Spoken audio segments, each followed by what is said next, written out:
Hello everybody and welcome to Learning at Home with Mrs. V. All right, so this is your virtual day, February 16th, and today we are going to continue working with a coordinate plane. And you will notice you're going to need to have your Lesson 5 template out and a pencil. And I need you to also have your 1 centimeter graph paper, which should be on the other side of this template, ready to go. All right, so first of all, before we get started, there are a few things that we need to identify on this coordinate plane. First of all, we need to go ahead and label the X and the Y axis. So we know that the X axis is a horizontal line. So right here, we'll notice this is horizontal. So go ahead and mark that, X. And then the y-axis is vertical, okay? So we need to mark that. So we've got our X and our Y. Now, the second thing we need to notice exactly how this is counting. So are there fractions on this coordinate plane? We need to figure that out before we can begin.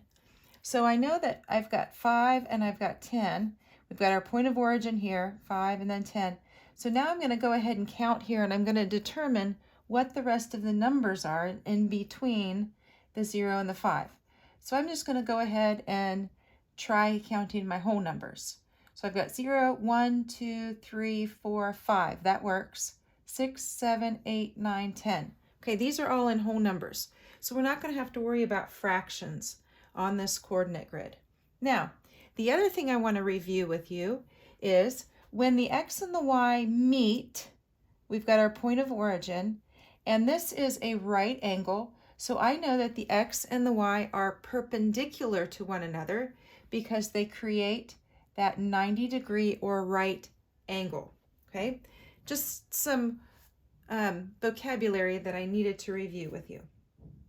All right, so we are going to plot points H, I, J, K, and L on this coordinate plane. Okay, so first of all, we're going to plot H. So we're going to plot 4, 3 on this coordinate plane. So I'm going to go ahead and write 4 for my X, 3 for my Y, and then I'm going to write that out in an ordered pair, 4, 3. Remember, we have a comma in between our X and Y, and it is found in parentheses. So now I'm going to go ahead and plot H on here. So I've got 1, 2, 3, 4, up 1, 2, 3 units, and then I'm going to go ahead and plot my H like so. All right.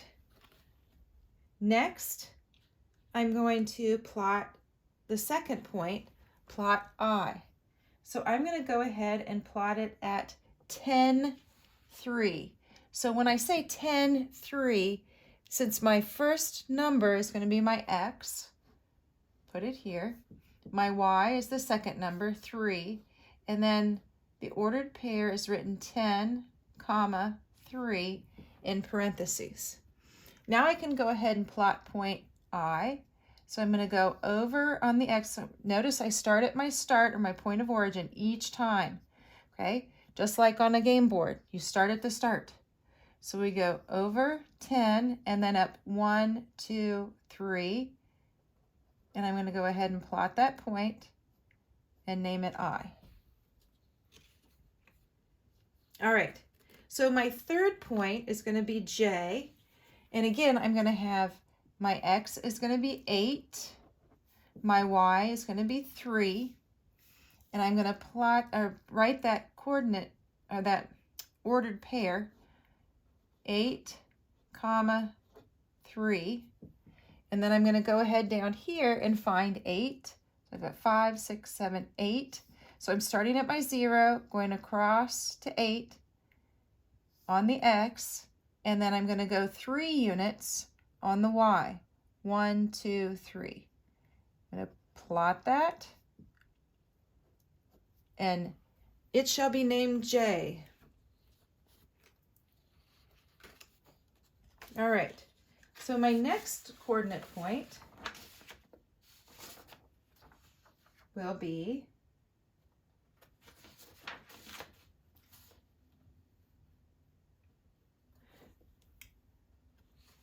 6, 3. So my ordered pair will be 6, 3. And I'm going to go ahead and plot that. 6, so I'm going to start at my 0, go across to 6, up to 3, plot that point, and name it K. All right, so my last L, I'm going to plot that at 1, 3. So my ordered pair would be 1, 3. My X is first and then my Y. So I'm going to start at the start. I'm going to go over 1 on the X and up 1, 2, 3 on the Y. And I'm going to name that L. All right, so we have all of our coordinates on written out.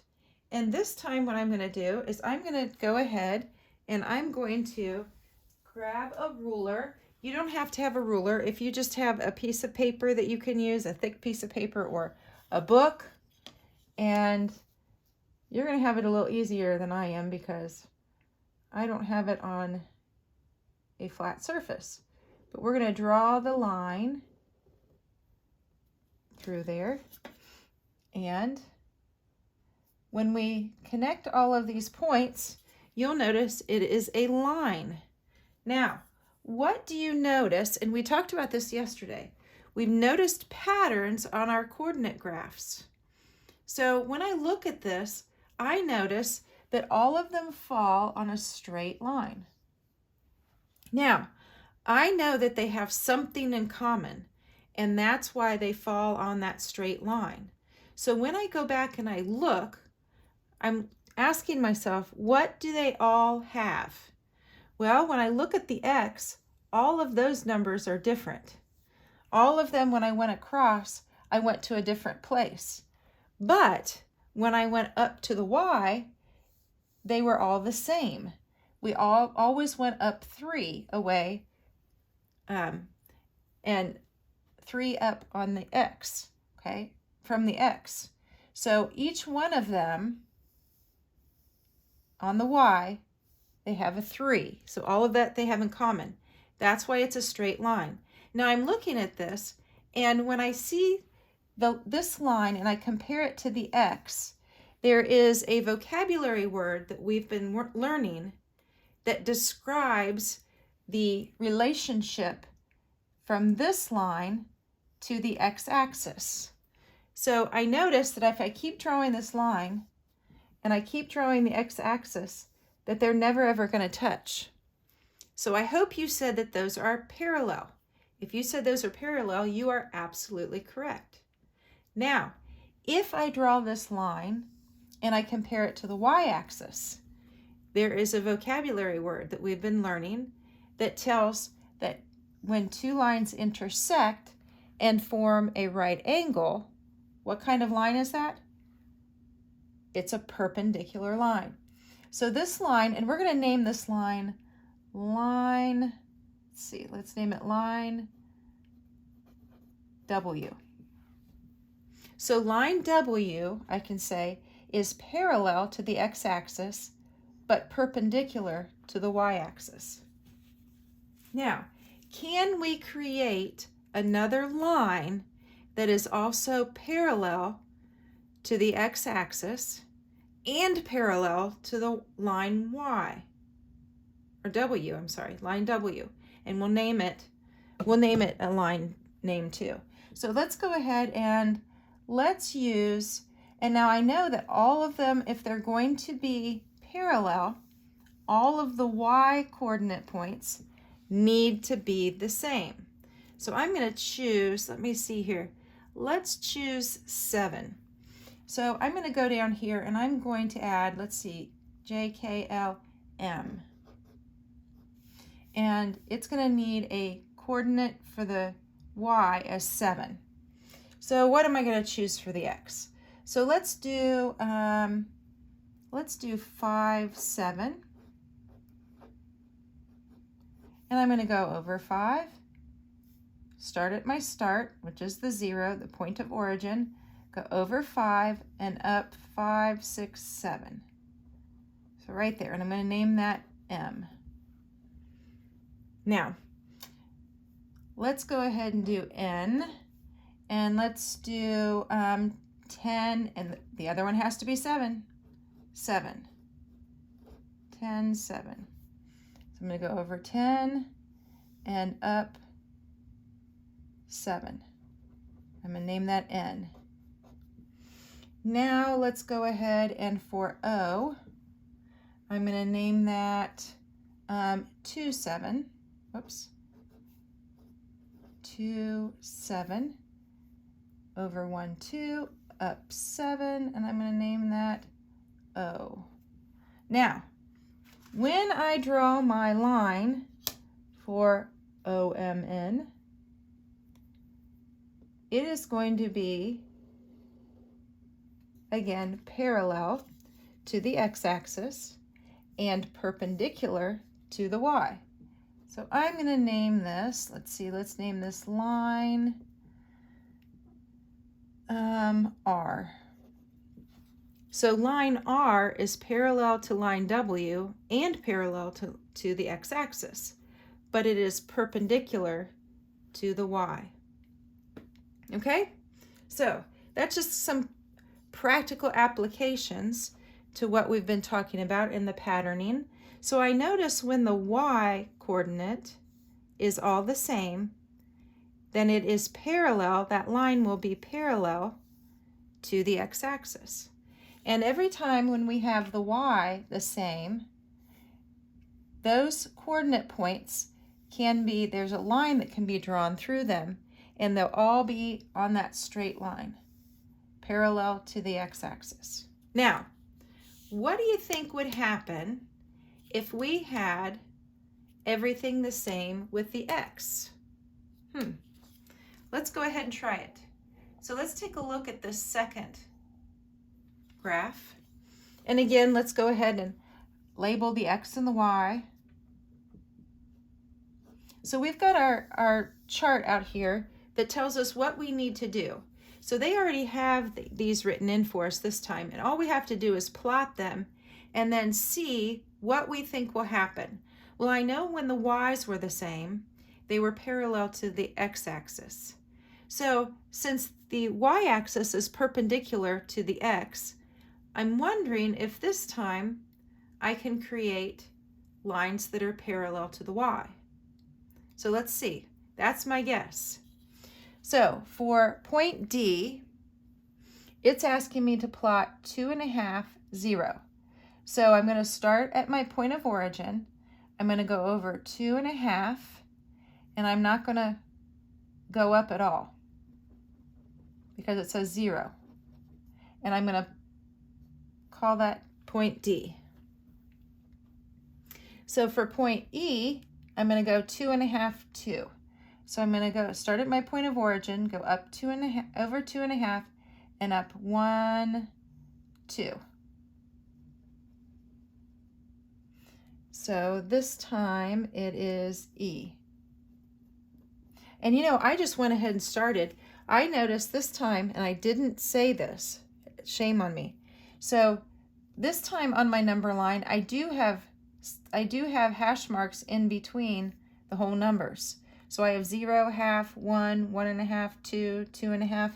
You know how we start off when we do the counting. That is something that needs to be looked at because that is very different from the top graph. All right, sorry about that. So F, we've got 2.5, 4. There's our ordered pair. 2.5, and then I go up to the 4. And label that F.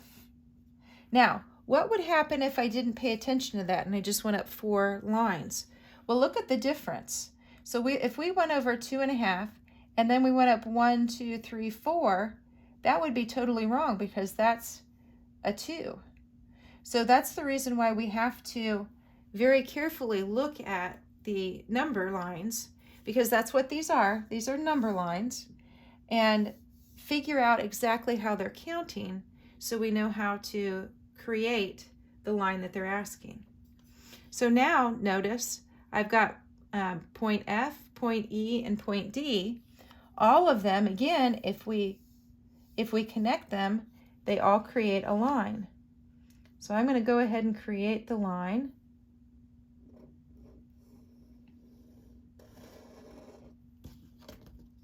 And voila. Okay, so now this time FED, which we could call that line, let's see, let's call this line K. So line K is parallel to which axis?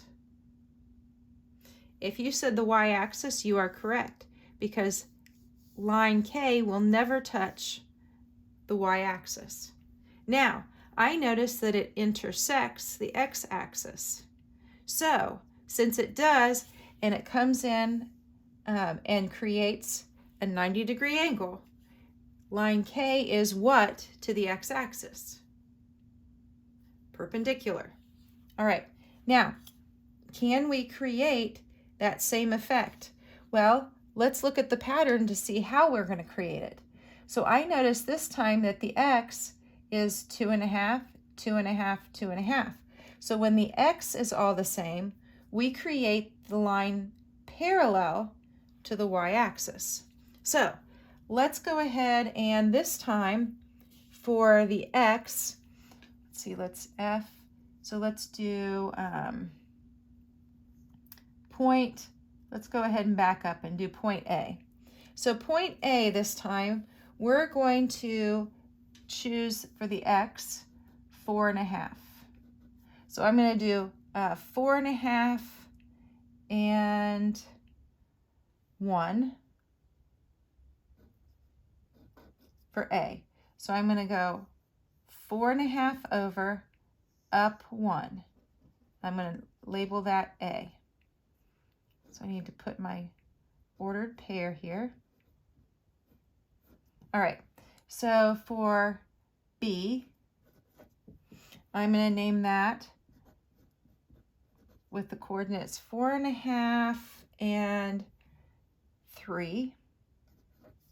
So my ordered pair would be 4.5, 3. So I'm going to go over 4.5 and up 3. And I'm going to label that B. And for C, 4.5, 5. 4.5, 5. All right, so over 4.5, up 5. I'm going to label that C. So notice that my X is all the same. So when I go ahead and I connect those dots,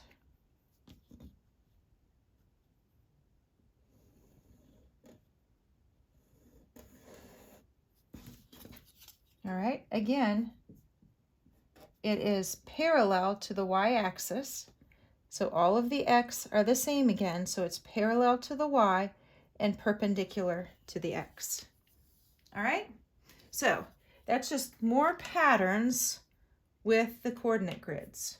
And we'll talk more about that again on Thursday. Now, your assignment is to create a map of some kind, and on your map, you will need to show things on your map, okay? I'm gonna go ahead and show you what my map looks like. I made a map of a park, all right? And I named my park Van Voris Park. I know, real original. Okay, so on my map, I created my coordinate graph, and I decided to do halves. So I've got 0, half, 1, 1.5, 2. So I decided to do that. And on my map, you'll notice that I have symbols at different coordinate points. And I even showed a pattern. Oh, look at me. Yay. Isn't that cool? Well, maybe not. All right, so what I did was I showed a tree line, and you'll notice my trees up here. My trees all have the exact same y coordinate. And so, since they all have the same y coordinate, they are parallel to the x-axis. So, on your map, you need to create your x and y. You need to create whatever number line you want, however you want your numbers to be. You could do halves, you could do thirds, but it has to be done correctly. You can be counting by ones. I don't care how you do it. It just has to be correct. Then, whatever you choose, you can choose an amusement park, a regular park, a treasure map, whatever you want to do. But you need to have a minimum of 8 things on your map.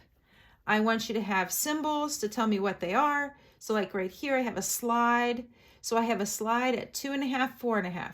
So we go over 2.5 and up 4.5, and there's the slide. The merry-go-round is at 6.5, 2. The basketball court is at 8, 5.5. And I have all of that down here.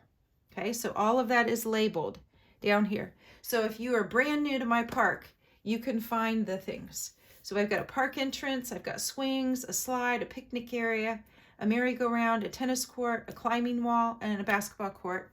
And then I also have the tree line at the back of the park. So those are the things I chose to put on my map. So this is what I want you to do, and this is what I want you to hand in, okay? This is on the back of your paper that we just finished together. All right, now I promised you a code word, and I promised that if you watched my video to the end and you wrote the code word on there, that you would get bonus points. All right, so the code word is parallel. I want you to write the word parallel. You can write it either at the top of your map, or you can write it on the other side at the top by your name, and you will get bonus points for writing the word parallel. All right? I hope you enjoyed this. I hope you have fun making your map, and I look forward to seeing your maps. Your maps are due on Friday. If you get them finished and you want to bring them in on Thursday, I would love to see them. And I want to see your ideas. You can be as creative as you want to, but remember, you need a minimum of 8 things. So you need your X and Y axis, your numbers, your symbols, and your coordinate points down here. And if you don't want to squeeze them in down here, if you want to write them on a separate sheet of paper, feel free to do that. All right?